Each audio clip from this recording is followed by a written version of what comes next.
Looks like we're live, at least according to this.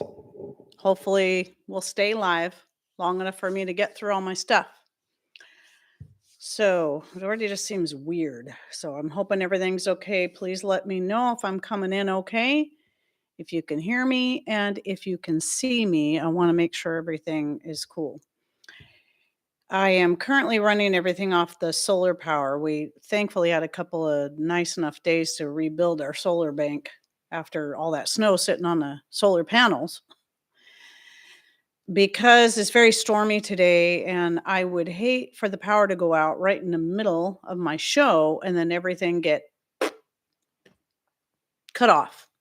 So please, before I do my greeting, let me know if you can hear me or see me and see me. That'd be good if it was both. I'm waiting for the chat to affirm that I am definitely here. I'm not seeing any confirmation yet. I don't know how long it takes. Okay, thank you, Deb. That's all I'm waiting for. I think sometimes there's like this long pause between when you actually see it, when I'm talking. I don't know. It's weird. Or it just takes a while for everything to catch up. So, hello everyone. Heidi here from Rain Country. God is good all the time. And we're here for a number 10 question and answer. And I'm going to pretty much try to get right into it in just a couple minutes because I figure if I try to shorten everything down, maybe that will help keep us from getting cut off again. I wish I could figure out what was going on. I tried using a different browser, still had the same problems. We weren't having these problems before. And all of a sudden, a week and a half ago, however long ago it was, we just keep getting cut off and it's frustrating. So I want to remind everyone, if I get cut off and I'm not done, I will first make sure you know in comments that, well, looks like I got cut off. I'm going to start another stream. I actually have another stream backup ready to go, so I don't have to put all the information and thumbnail in, but it still might take a minute or two for me to get that started. But it's not going to automatically start in this stream because this stream would be over. It will be a new stream. So you'd have to back out and then go look for the new one to start. So if you don't see it right away, just keep refreshing the page until it pops up. I'm going to try to do my best to find ways to work around whatever the heck is going on. I do realize I'm not the only one, and I honestly do not believe it is our internet. The Starlink's been really good for the live shows up until a couple weeks ago. So I don't think it's that. I figured out it wasn't my browser. I highly doubt it's my computer. It seems to be happening from YouTube's end. So, before I start, I'm stuttering. I put the questions in the most important and down so that I can make sure I hit the important ones first, and then if I get cut off, I may or may not come back on depending on what's remaining. But before I get started, I want to show you real quick what I did. So my granddaughter is turning 2 next month. Her birthday is just a few days before her dad's birthday, my son. And then a few days, and then my birthday's the day after that. I made a little teeny tiny patchwork skirt. I don't know why I didn't think of it sooner. Well, I thought of it sooner, but I wanted to wait until she was at least 2. And so it didn't take me long to get it all cut out last night. And then I stitched it together this morning. So she's a really tiny little thing. She's about the size of a 12 to 18 month old, even though she's turning 2. So, but this is adjustable. So obviously she can cinch it up tighter and it should go pretty much right to the floor on her. She was here yesterday, so I checked to see, figured, and I cut the squares. They're a quarter of the size of the size I use for adults, so I could still have a lot of pieces in there. Anyway, I had all this fabric already. I'm like, of course. So anyway, let's get to that first question, which is what I labeled the video as. I do talk about this just a tad in Monday's video, but I wanted to go over it a little bit more in depth. Now, I think I have it linked down below. Several years ago, Patrick and I did a video together about how to get your spouse on board with frugality and preparedness. But I just wanted to cover that again because this is just about anybody. This is about any kind of family member, friend, or whatever. I mean, so this question came in, and it's an important question where somebody was asking, how do I get my family to understand? How do I get them to start doing these same things? And I think the problem, there's a lot of issues that we have when it comes to trying encouraging family to do the same thing. And one of them is that if they feel that you're telling them what to do, what they should do, that right there is probably what is stopping them first. Not even not even the other stuff, just the fact that you're saying you should. I'm not saying that's the wording everybody's using. Even the most gentle wording is still going to come out as you should. And you need to be like me. And that's going to be a massive turnoff and nobody's going to want to listen. And then the second problem that most people face, and while a lot of times they don't get a lot of people listening to them, is that, that just want to turn them off. It's the focusing on the more crazy stuff that can happen. I'm not saying it's all crazy. I mean, we saw what happened in North Carolina. We've seen all this stuff that's happened. And so it's not that there are things that don't happen, but usually these are such big catastrophes that don't happen as often that it's really, really easy for people to say, that's not going to happen here. That won't happen here because that's not the climate I live in. Oh, that shouldn't matter because everybody's climate can have some kind of natural disaster of some kind. It just might be different depending on where you are. And please, since this chat seemed to stop, somebody say something so I know we're still here. It looks like I'm still live, but it will say that even when it cuts me off. So I just want to know everybody's still there and you can still hear me. Oh, there's a comment. Okay, good. That's all I need. I just need affirmation. It's so frustrating. So, and then of course, if you really start focusing on the conspiracy theory side of things, you're definitely going to lose a lot of people. And as I've said many times, there are certain theories that are actually facts, and there are theories that are actually just a bunch of nonsense, crazy talk. And you have to be careful about what you start glomming onto and then start telling people, because that was the problem I had at the beginning. I started glomming onto every single conspiracy theory there was back then until I started waking up and realizing these aren't all true. Some of them, yes, some of them, no. And so people just see you as crazy. They're not going to listen to you. So here's the most important thing. The best way you're going to reach people and show them the importance is just to let them see it's real life. It's the day-to-day mundane things that happen to everyone. Oh, I was going to make some spaghetti sauce today, but I just realized I'm out of tomato paste, canned tomatoes, tomato sauce, whatever it is people use. I'm all out. I guess I can't make it today, or I've got to make that trip to the store for this one thing that I'm out of. Well, when you have a nice little pantry of plenty of that kind of stuff put up, the stuff you, especially stuff you're going to use the most, you don't have to worry about it. I mean, that was one of the first things I could say got me into having food storage. It wasn't any fear talk or scared of anything horrible happening. It was, man, I was really in the mood for making some spaghetti today or pizza today or lasagna today, but I'm all out of canned tomatoes and now I got to run to the store. I hate that. And then I started thinking, well, this is before I started growing tomatoes of my own. I was like, well, the next time I go to the store, or the next time those canned tomatoes, I'd get the pureed ones. The next time they're on sale, I'm going to stock up on a bunch of them so that I have plenty of tomatoes when I'm in the mood for making one of my favorite Italian dishes. Or I'm in the mood for making chili because I use canned tomatoes in that as well. Every time I see the screen jump, I'm afraid they've cut me off again, but it looks like I'm still here. It just every now and then keeps jumping. So I'm a little nervous about that. Or, there's those things like, you get really sick and you just can't run to the store and get what you need.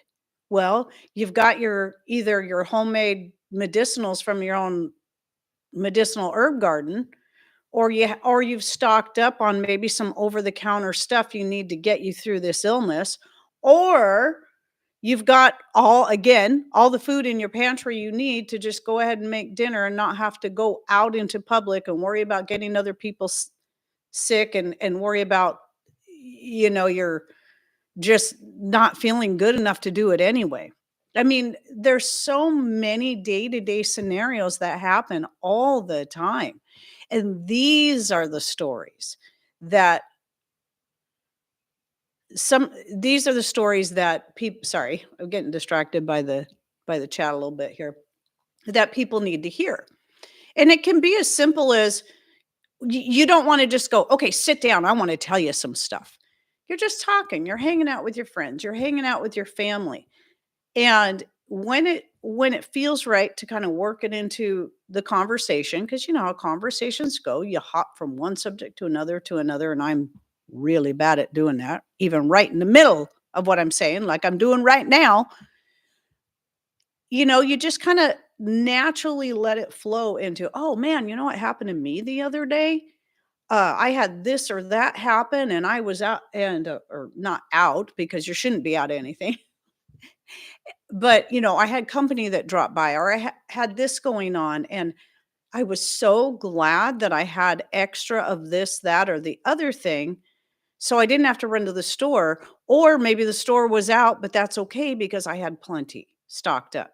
Or, if this was 2020, you're like, "Oh, man, I'm so glad that, I had a good stock of toilet paper, or I've been doing the cloth wipes for so long, I don't even have to worry about the toilet paper outage," or whatever the case is, and especially when something happens, like, around here, all the power outages, and then you get on Facebook and everybody's whining and complaining because they're cold or they're this or they're that. And then I don't usually say something unless somebody asks a question, because you have to be careful about that too, because if you come in there guns blazing, they're going to be like, well, it's just going to sound like you're being,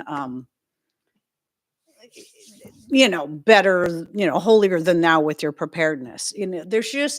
There's ways that you can very gently, very politely just remind people that, it does really help, if you make sure, since power outages are pretty common here, it'd be a good idea to consider having some extra this on hand and some extra that on hand, and a way to maybe cook your food. Just things like that. It's all about the approach, because too many times we get so into the fear-mongering mindset that people don't wanna hear it. They get enough bad news in the news. They they don't need to feel like they gotta act on something as a result of fear. Now, some people do. I will say there are some people, it's kinda like the Bible says, you can just barely pull them out of the smoke, But for the most part, people want real life. They wanna see the convenience. They wanna see the frugality of putting up. So that's some other things. It's like, okay, well, if I stock up on these tomatoes when they're on sale, now I've just saved myself money in the future for when I do use those. And it's convenient because they're there. And hi, Tina. Yeah, Tina, I'm surprised we haven't lost power today too. So I made sure I hooked everything that I'm having to run in here, except for the string lights in the garland back here. That's the only thing I still have plugged into public power so that if we see those go out, then we'll know for sure the power's out. But yeah, I made sure everything right now is running off of solar. We didn't have to pull the generator out because we had a couple of nice days to charge our battery bank. But at any rate, yeah, people need to, and in fact, Tina's tiny living here. Every now and then, she's been really working over the years to kind of get herself in a better place for those very kind of moments. And so she'll share she'll share it very politely on Facebook. It's like, "Oh, it's so nice having this jackery or this," she has a few different things. And now life can continue on. It's those kind of things. And then people interact and they see that and it gets them thinking, "Oh, that's a good idea. Well, gosh, if Tina can do it, I can do it too." Those kind of things. And so you got to just be loving and understand if you were on the other side hearing the conversation, how would you take it? Put yourself in their shoes. And I've shared this several times, but I'm the kind of person when people come in and say, "Well, you should do this." I'm like, "Oh, really? You think I should? Do you know me well enough to tell me that?" Or even if their family is like, "Who are you to tell me I should do what you think I should do?" It's immediate turnoff for me. And it is for many other people. So put yourself in their shoes, consider the stress they may be currently under if they are in the middle of a power outage or some other stressful event that could have been a lot easier had they taken a few extra steps to just have a little bit extra in their food storage and, have some sort of lighting or whatever the case may be. So, what year did I start stocking up canned tomatoes? Oh gosh. If you're asking me that was a long time ago. I'm in your Bible study. Oh, and in your Bible, yeah.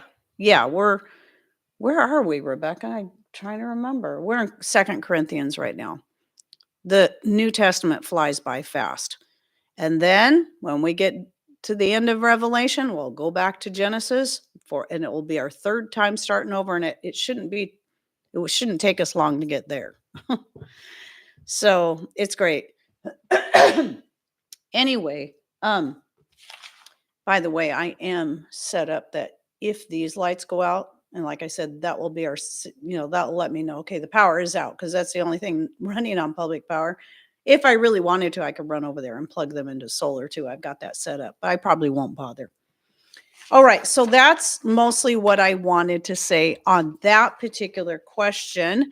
So again, I'm trying to hit these in order of importance. So if I get cut off, I may or may not come back on. But remember, I'll let you know in chat if I'm going to start a second stream or if I'm going to shut it down and then just back out. If I'm starting a second stream, just back out and then watch for the second one to start. It'll have the same picture, but it will say reboot on it.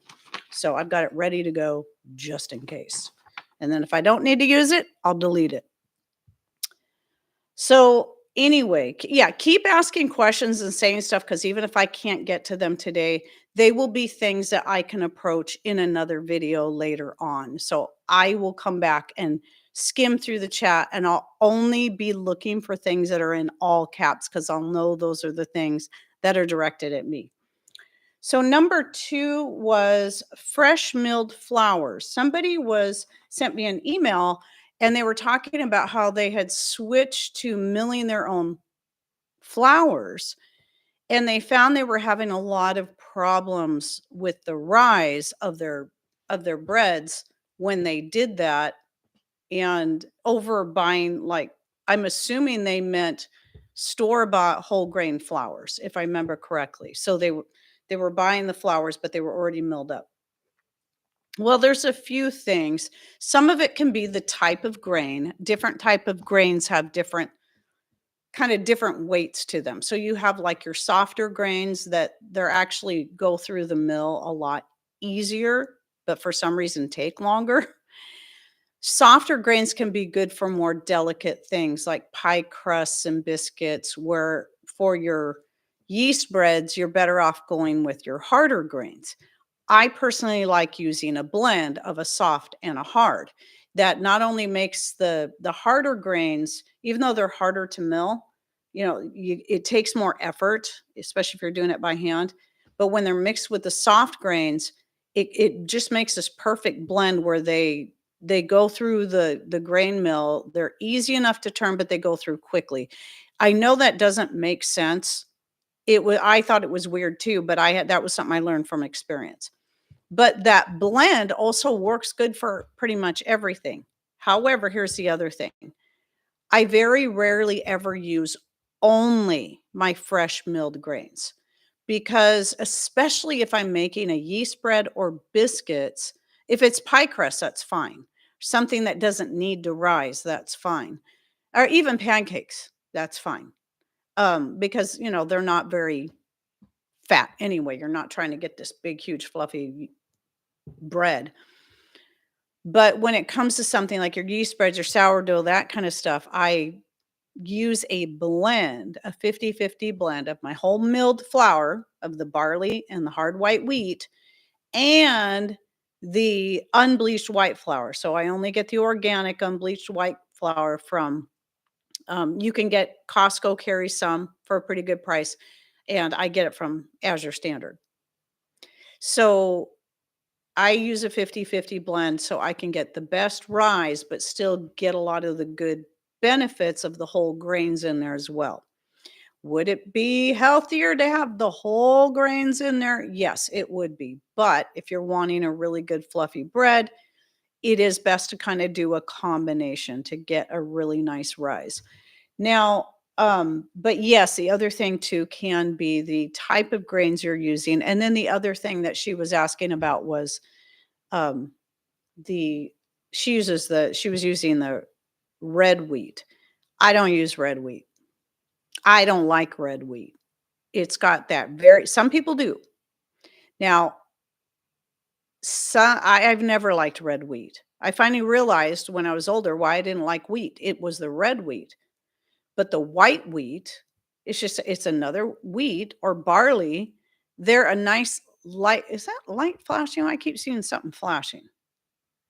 These are battery operated lanterns back here, but I think this one over here is acting wonky. But maybe it's just my eyeballs. But anyway, I like the flavor of white wheat so much better. It's very mild. It tastes more like just like a white flour, like an unbleached white flour rather than a whole wheat flour. So that's my personal preference. I've played around with spelt. I like that too, mixed with the hard white wheat. What else have I done? I know I've messed around with like emmer and einkorn as well, but those are really expensive. So that's the only reason I found that I like them just as much as the hard white wheat, but they're spendy. I've also used soft white wheat, but instead of using that now, that I replace that with the barley, which is a soft grain, but barley's just got some other health benefits that maybe your wheat isn't going to have, and it's just super good for you. Uh, so yeah, that's just something to consider. I'm sure playing around with a lot of that, you're going to find what's going to work best for you. But I do plan on probably on Sunday have my live show on Sunday if everything works good to be all about just grains and the storing. I've done videos on this, but I thought it would be fun to do a live show on that and what I'm using now and just go into a little bit more detail. Yeah, your soft white, your barley, any of your softer grains are really good, like I said, for your delicate things, and that, yes, includes cookies.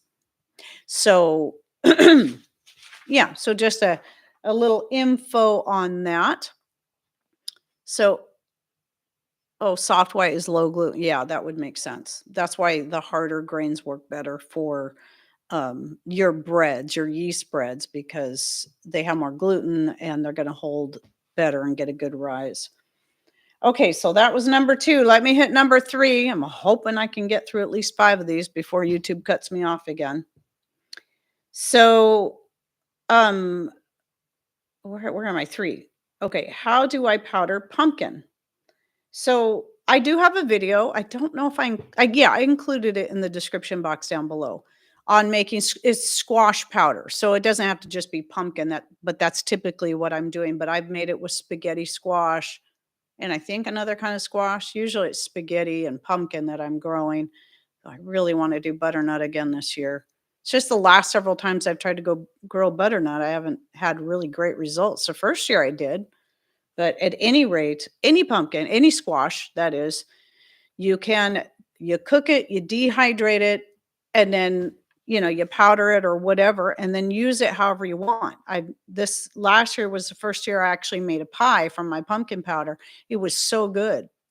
And dehydrating and powdering the squash to me is the best way to preserve it. It takes up way less room than canning or freezing, and I mean, you can put I figured it out before, but I'm thinking probably about a half gallon of pumpkin puree or squash puree. Once it's dehydrated up, you can fit it into a pint jar.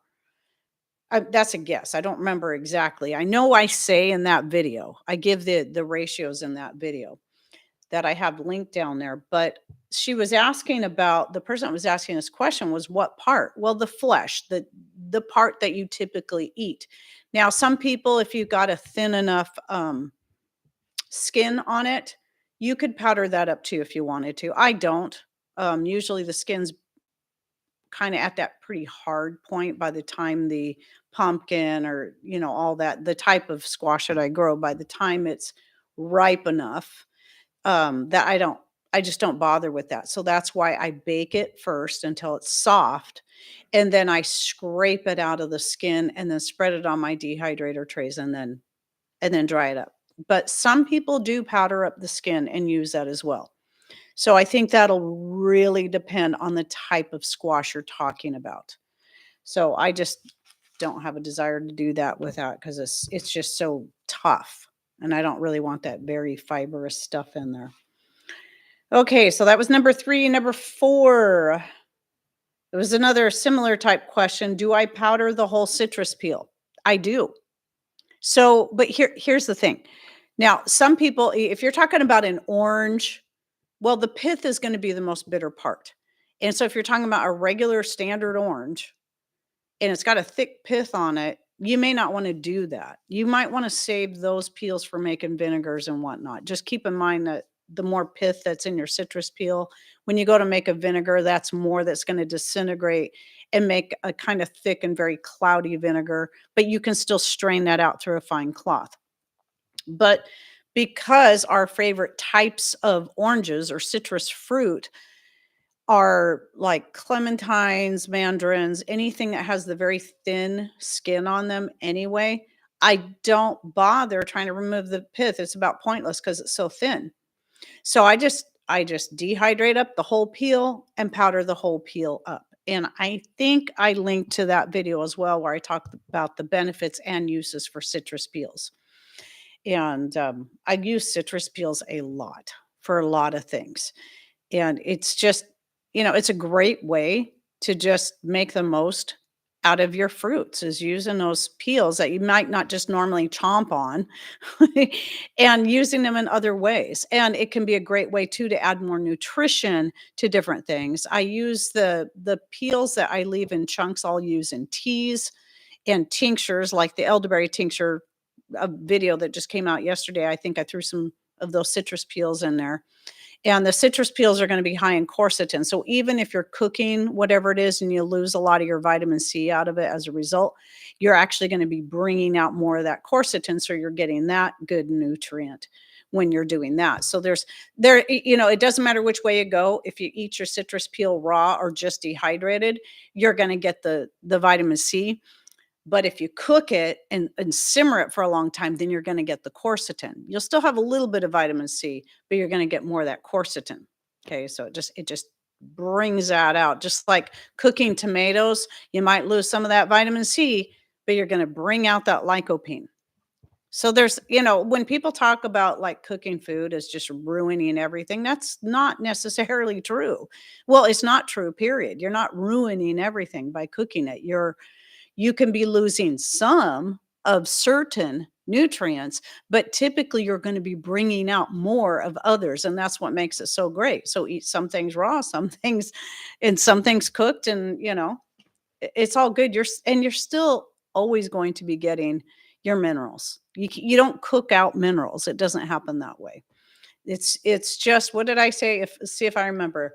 The nutrients you're going to lose when you cook your foods, and even then, it depends on how long you cook it and how hot, still not gonna lose all of them, and this includes canning, but the nutrients you're gonna lose first are gonna be your A, vitamin C, and then 2 of your B vitamins, if I remember correctly, it's thiamine and riboflavin, and everything else was gonna remain intact. So, people don't need to freak out about cooking their food. Not everything should be eaten raw anyway. Certain things, it's better if you cook them. It's better for your gut, and it might be better for your thyroid. Like if you have any thyroid issues, you should be cooking all your brassicas because of the goitrogens. If you cook your broccoli well, your cauliflower, all that stuff, your kale, your cabbage. I love raw cabbage too, but I try not to eat very much of it for that. Well, the kimchi is raw. So that's another reason why I try not to eat too much, to make sure I can keep my thyroid healthy, because eating it raw is going to, it's higher in the goitrogens, and those can be kind of hard on the thyroid. But, as long as you're consuming it in moderation, it's okay. Okay, so there was that question. Oh, I'm still here, thankfully. So let's see if I can get to another one. What was the next one? I had number 5. Somebody asked about, can they add the elderberry tincture, the video that came out yesterday, to their coffee or their tea? Just put in a few drops or something, or a teaspoon. Sure, you can do that if you want. However, if you're going to make tea, maybe not the coffee so much, but if you're going to make tea anyway, just make your tea with all those same things instead of using your tincture for that. Because that's a real common kind of tea I make, is using those spices, and a lot of times throwing some of the dried elderberries in there and then simmering it and just letting that all infuse into the water. So make it more like a decoction. And where a tincture can take, you want it to sit for at least a couple of months so it gets really strong. Instead of using all that up, just make yourself some tea, make yourself a decoction. So if people are wondering what the difference, so you have an herbal infusion, which we always call tea, but if you want to be technical, tea really only refers to the tea plant, which is the Camellia sinensis or the Camellia japonica. And all of your true teas come from that: green, white, oolong, and black.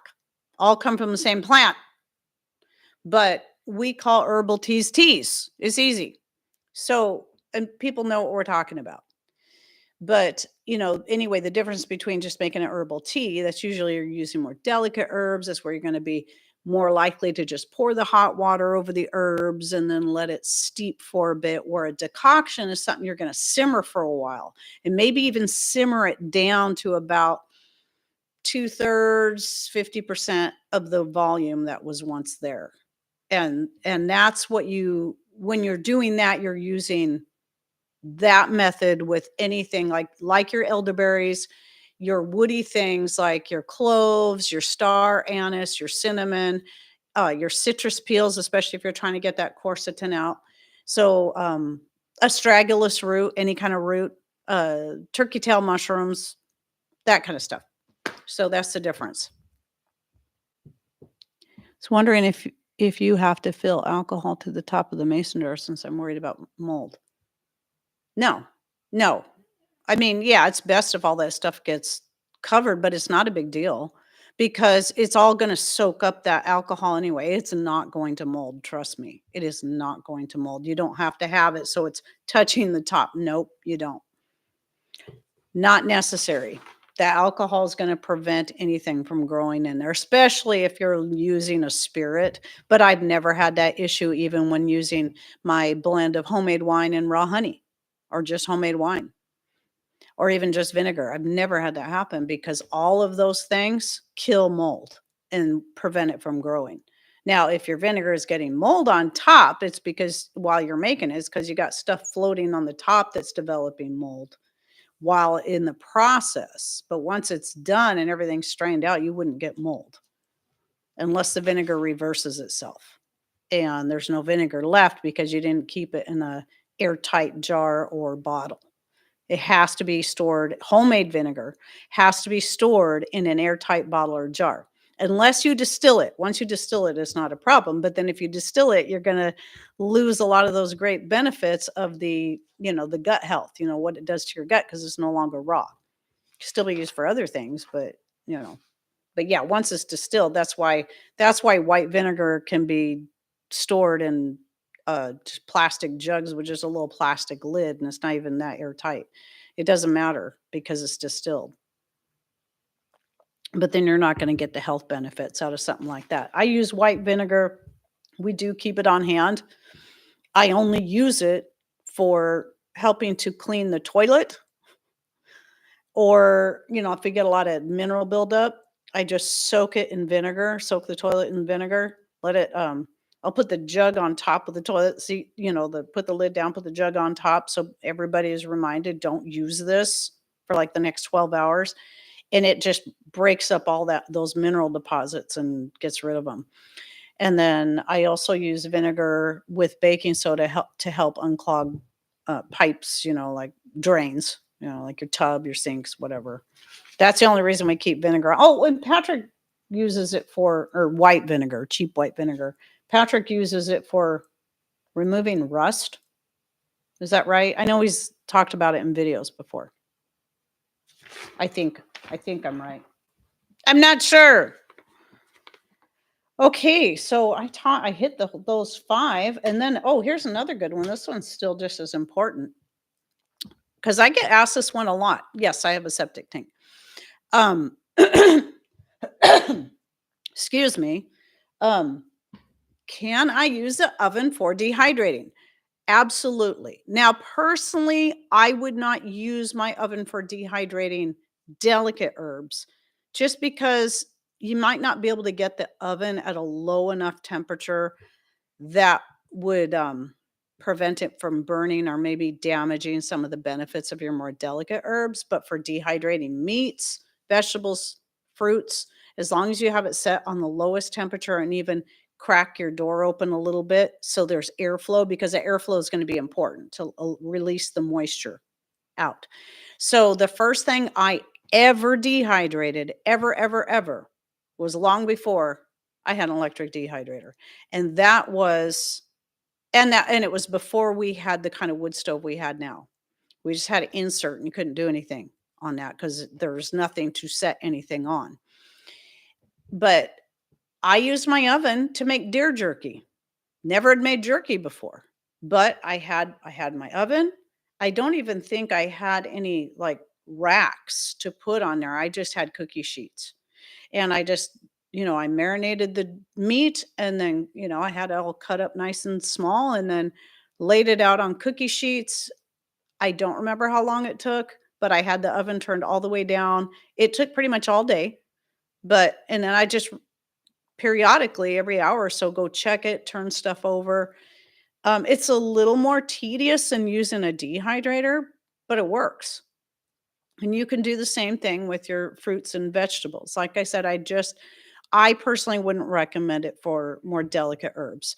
But if you live in a dry enough area or it stays dry enough in your home, you can just hang your herbs to dry. Some people will put them in paper bags, and that paper bag allows enough airflow that will dry, but it will also prevent the light and dust and whatnot from getting on your herbs when you're drying them that way. Now, I personally have never tried it that way. I have tried hanging herbs in my greenhouse before in the summer to see if that would work, and it wouldn't. Days and days later, and they weren't dry because it was just too humid. But I couldn't hang them outside or too cool inside, not and just too humid in the air, generally speaking, or too rainy outside. So that's why hanging herbs doesn't work really great here. I'm sure I could get it to work as long as it was winter and I had a fire going and I hung them on the clothesline in the living room. I do dry seeds that way, and that works pretty good. I put them in pillowcases, cloth pillowcases, obviously cloth. Obviously, they're cloth, preferably cotton. And if I'll just cut stalks of, let's say, the marshmallow or the lamb's ear or whatever it is, seed I'm saving, and they'll have their own little pillowcase. And then I just pin them up on the clotheslines. And if it's a nice enough day, I'll pin them up outside directly in the sun to help dry them, and then the seeds fall off. I'm not as worried about the plant itself getting dry, but dry enough where the seeds can just fall off and then collect at the bottom of the pillowcase. Some of them will do that. Marshmallow doesn't do that. Marshmallow seed is incredibly tedious. That's one of the hardest ones. But we get a lot of marshmallow seeds. So don't forget, people, I am selling those seeds. If you want a list of the seeds and other things that we sell, just email me at raincountryhomestead@gmail.com, and I will send you back the product list. Just make sure, if you're sending your email as a text message, like from your phone through the text messaging app to my email address, you must include your email address. You need to type that in there. Otherwise, I will not be able to send you the product list, and I won't even know who you are unless you make sure your name is in there. I just got an email like this a couple of days ago. It comes from a phone number, and that's all I get. And somebody asking for a product list, no name, no email address for me to reply to. And it does not work. I cannot reply to those with the product list. I might be able to say a few short things and it might go through, but if I send the product list, the person will never get it. And I always feel bad because it's like, I don't even know who this is because they didn't even tell me their name. All I see is their phone number, and I don't call people, especially with my throat the way it is, my vocal cords. I try to reserve my vocal cords for other things and email as much as I can. So, like doing live shows. And speaking of, my vocal cords are starting to get a little sore. Right, Tammy. Yeah. The gas range and the pilot. I've had a lot of people have said that. I've never tried it, but I've had a lot of people tell me that works really good. So thank you for bringing that up. So, and that's the thing too, is a lot of people, if you just experiment with different things, you'll find different things that work. So just like me dehydrating some mushrooms recently on I've always just dehydrated mushrooms using the electric dehydrators, but I try not to run them in the winter if I can help it. I try to do as much stuff using the wood stove, and I'm like, I hate putting that rack on top of the wood stove because it takes up so much space. And this time of year, we're doing everything on there. I'm making the dinner on there. I do still use my oven for some things, like baking the pizza I made the other day, but because that wouldn't work as well on the wood stove. But anyway, we got water heating up on there. We got coffee, we got tea, I got my dinner trying to cook, and that rack takes up the most important part of that space. And I can put stuff behind it, but then it's a real hassle to try to get back there and get it. So I like being able to dry stuff on the dehydrator racks next to the wood stove as much as possible, but some things don't dry fast enough there. It depends on what it is. So I'm always experimenting and yelling at Mr. Rain. I don't actually yell at Mr. Rain, but yeah, it's funny. But I tried it with the mushrooms because mushrooms dehydrate up. I'm not like, well, yeah, I've done it with turkey tail mushrooms too. Mushrooms dehydrate up so easily that that worked really good. So I went ahead and ordered some more just regular, the little, what are they called? Criminy mushrooms, little brown ones. I ordered up some more of those from Misfits Market. They'll be here Friday, and I'm going to cut them up and dehydrate those too, because as long as I got fires going and I know that works, I'll do that. I dehydrated yogurt next to the wood stove, I think last year, and that worked out really good. Would I do milk that way? Probably not. My eggs? No. I usually only do the eggs anyway in the top of the season when the chickens are all laying and we've got enough solar power that I can just run the dehydrator anyway. So yeah. How was that pizza?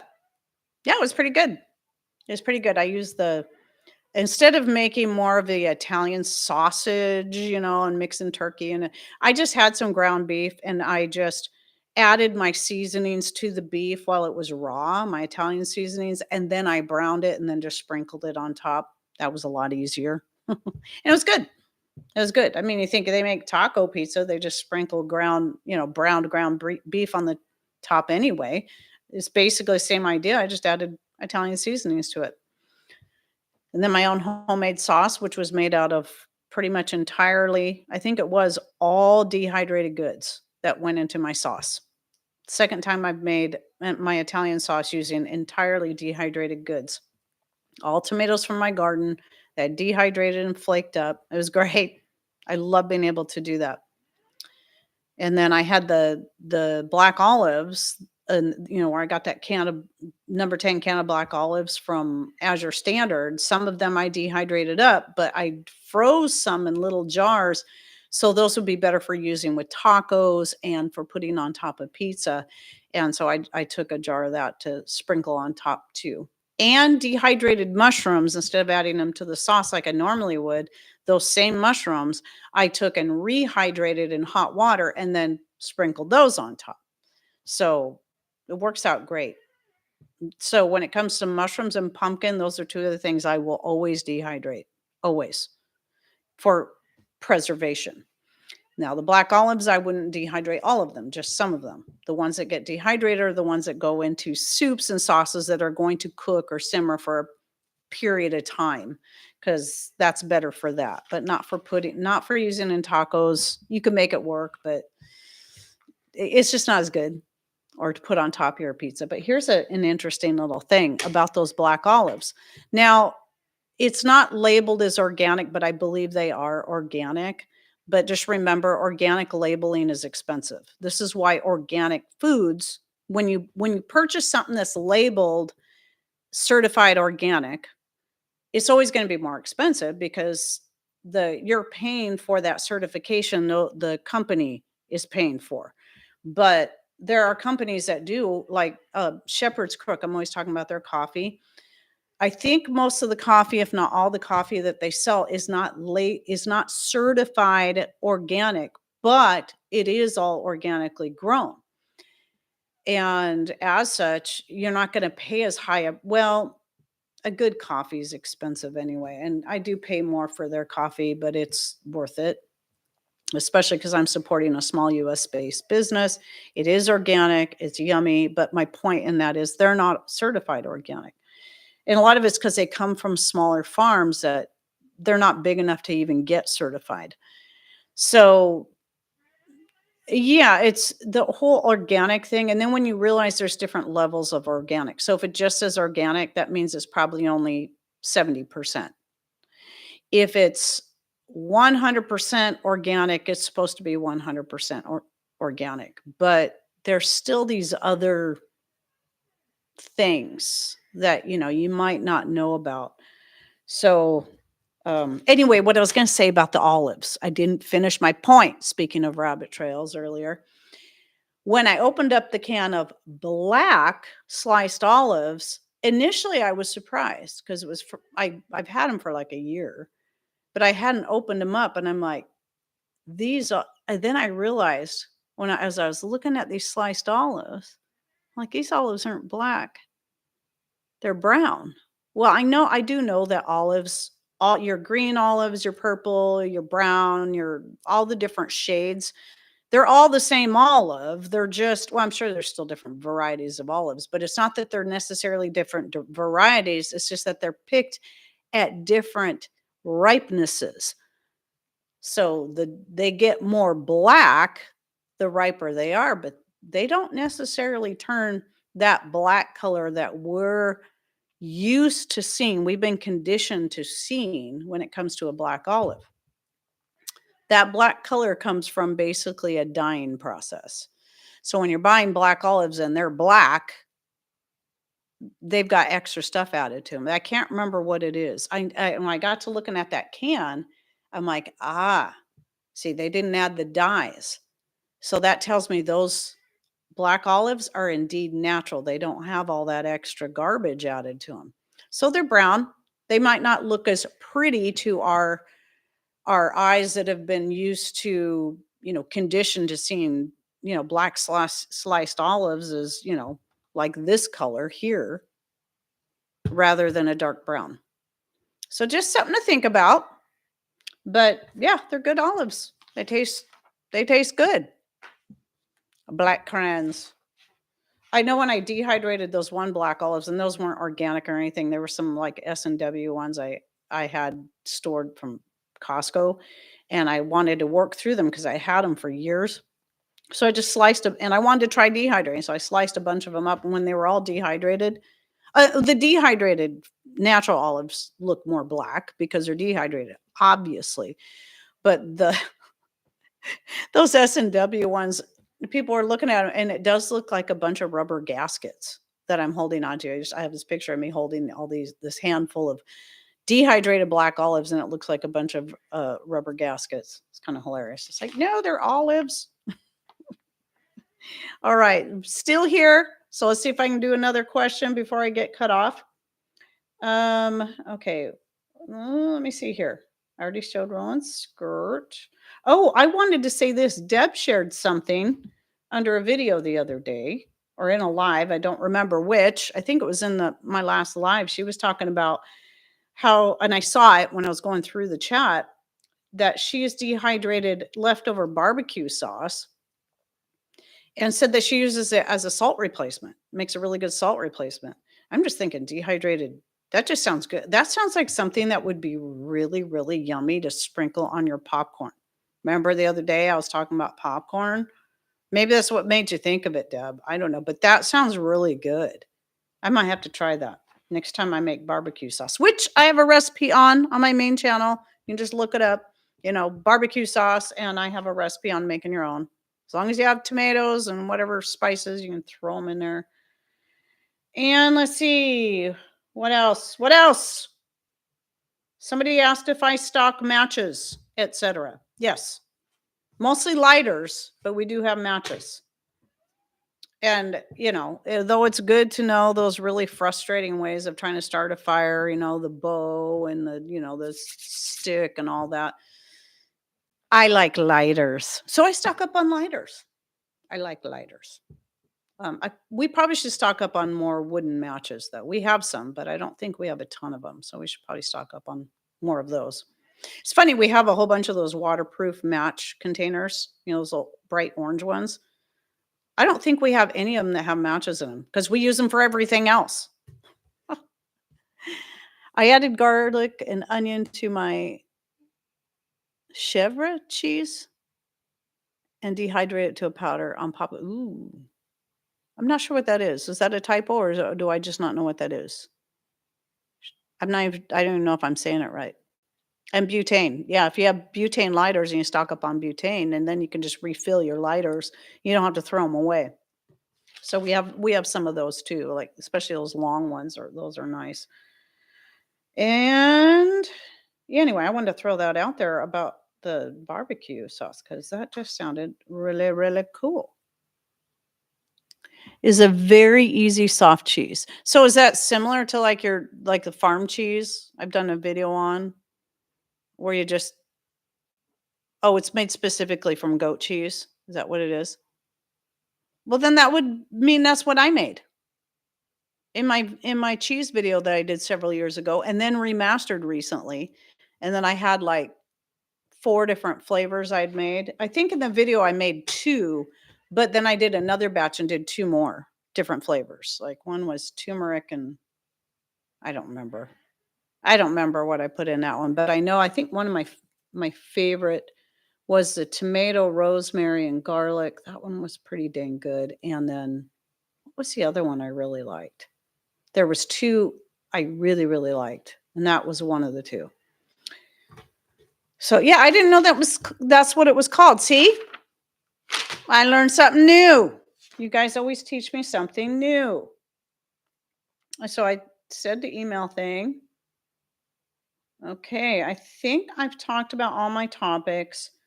So I figure what I could do is just stay on here until I get cut off, but I hope to get my closing. So when I do the separate video, I can have that in there because the last couple I don't have a closing because I got cut off. So it just ends. I don't think anybody cares. Me hear the music coming in and it's like, okay, she's leaving. Bye. So, because yeah, what was that video? What was the Sunday video? Because I got that all edited. It's like, yeah, I got cut off. Thankfully, I got through my topic, but I didn't even get to say goodbye. God bless and all that. See, it lends itself to almost any seasoning: chive, garlic, onion, pineapple, any berry, you name it. Yum, yum, yum.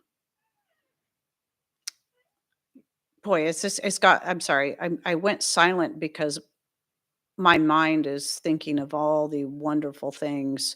I need to make cheese again so I can do some more wonderful flavors. I start thinking about cheese, and it's like, oh, I love cheese. Cheese is the yum. It's so good. But yeah, we haven't had the goat's milk in so long because I think I've shared this before. Well, I know I've shared it before, but a lady that lives locally, and she was watching my channel, and she just appreciated what I did so much. So I'd go visit her on Tuesdays, and she'd send me home with 4 to 6 quarts of goat milk. And then I always end up with more than I needed. And so I was making cheese and yogurt and all kinds of stuff. But then she had to get rid of her goats. She really needed to downsize. So that was kind of a bummer. No more of the goat's milk. And it's really hard to get that kind of stuff from people around here. Or when you find a person to get it from, to barter with or buy it from, it seems like something always happens or it never really works out. There was one lady I was years ago doing. This was even before the other one, the friend that I would visit. Well, we were doing a barter, and I didn't have chickens back then, so we were bartering dance classes because she had 3 daughters, or 2 daughters in dance at the time, and then she would pay me in goat's milk and eggs, and that was pretty good, but it was,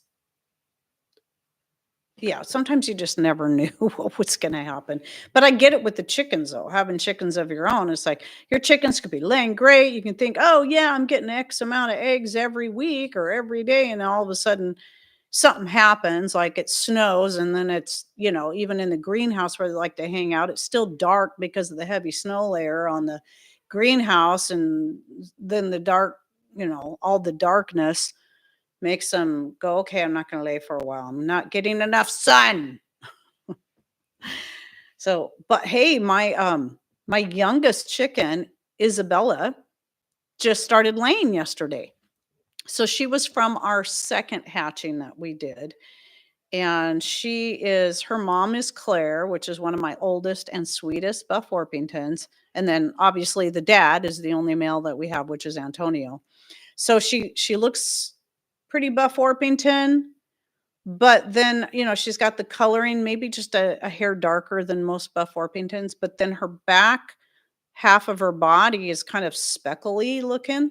So she's got a little bit of her dad in her that way. And then her egg, because I'm like, she's in the nesting box. And I went in there and checked, and sure enough, it had just a little smear of blood on it. And it was a little small egg, and it was a little darker in color than the typical Buff Orpington egg, but I knew it was hers because I'd never seen one look just like that. So I'm all excited. So now both of the hens, because out of each hatching, I only ended up with one hen. How lame is that? Anyway, both of the hens are now laying. One is laying the olive green egg, and then the other one just started yesterday. Then I have Roxy, who I'm not sure, she's young, but I don't know if she's ever going to start laying again. She's the one that I got, she's olive egger. And so she's the one who I got Guinevere from, who's laying the olive colored egg, but she hasn't laid since. It's been a long time. And if she doesn't start laying, I'm thinking maybe by the end of March, we may have to just take her out and turn her into soup, because I can't keep feeding chickens that are not they're not giving back. Well, that's not really totally fair, because at least she's still leaving fertilizer and tilling up my garden areas. There's that at least. But really, if I'm got, I could replace her with a laying hen, I guess is the thing. And then I have 3 old Buff Orpingtons. They're going to be turning 8 here very soon. 8 years old. And the reason I'm hanging on to them is not only because, well, they're my very first chickens, and the other 4 we've had to take out a little at a time because they were just getting too old and they stopped laying. But these 3 were laying really good this last year, so I'm curious to see, can I get 1 more year? It to me, it's more of a test to see how, because I know Buff Orpingtons can live up to 10 years, but how long will they keep laying? If they live that long, will they continue to lay, or will they maybe keep living but not laying? So I'm curious. I'm kind of thinking Mini Pearl might be done. I'm not even sure she'll make it through this next year because she's very shaky. She acts like she's palsied. She's been this way since late summer, just constantly shaking, and so I'm thinking, I mean, other than that, she seems pretty healthy, but I just don't know. So it'll be interesting to see what happens with her. But anyway, so yeah, I'm going to go ahead and show this skirt again for those of you who came in late. So my granddaughter is turning 2, and she's a petite little thing. So I made her own tiny little patchwork skirt. So to her birthday party, I'm going to make sure, instead of wearing one of my solid skirts, because I love my solid linen skirts a lot, but I'm going to wear a patchwork skirt with somewhat bright colors. I got a nice floral-y one. I got a couple different ones so that, she can look like grandma. So I just decided this yesterday. I got to finish trimming all my threads. But so last night, while we were listening to our scriptures, I was cutting out little 5-inch squares and then laying them out. And then this morning, I woke up just before 2. One of those days, but I slept good. But I fell asleep early last night anyway. And so I was so excited to see the skirt come together. I just started working on it and it just flew together so fast because there's not much there to sew. And I only did the 3 tiers, but right there, that's long enough. That'll probably go clear to the ground on her because she's so itty bitty. She's going to be 2, but she's about the size of a 1-year-old. So she's wearing 12 to 18-month clothes, but the 18-month is like kind of baggy and huge on her. That's how tiny she is. She's a little bitty thing. She needs a tiny pink flannel. I thought about that too. I did order up a set of onesies. It's hard to tell when you're looking online, 100% cotton, that are in, they're 3, it's a set of 3, and they're kind of roughly and cute, feminine looking, and they're in 3 different shades of pink. Well, one's kind of, I think, an off-white, and it's got little pink flower, and it's got pink flowers on it, and then it's got a couple other shades of pink, so that way one's kind of probably closer to this color, and the other one is, I think, more like this color. So whichever one looks best, I figure that way, we'll figure out, her mom can figure out which one she likes on there best, and with the skirt, and then she'll have a couple extras. So, but yeah, a little pink flannel, wouldn't that be adorable? That would be so adorable. I do wear hoodies sometimes too, but anymore it's mostly flannels. Though lately I've been wearing my big baggy hoodies because I've been so cold and they're so comfy. And you can pull them way down and zip them up if you have to. But yeah, I'm kind of excited about giving her that skirt. So I can't wait to see it on her. But yeah, she was here yesterday. So I was like, well, now's the time for me to see if maybe doing 5-inch squares would be a good size. So I had a 10-inch square that I folded up into a little 5-inch square and was kind of holding them up, had a couple of them to her, and she didn't know what I was doing. And I'm like, I think it's going to work. So I grabbed all those pink squares and took them into the living room and laid them on the floor because that's where I was going to start cutting them into 5-inch squares.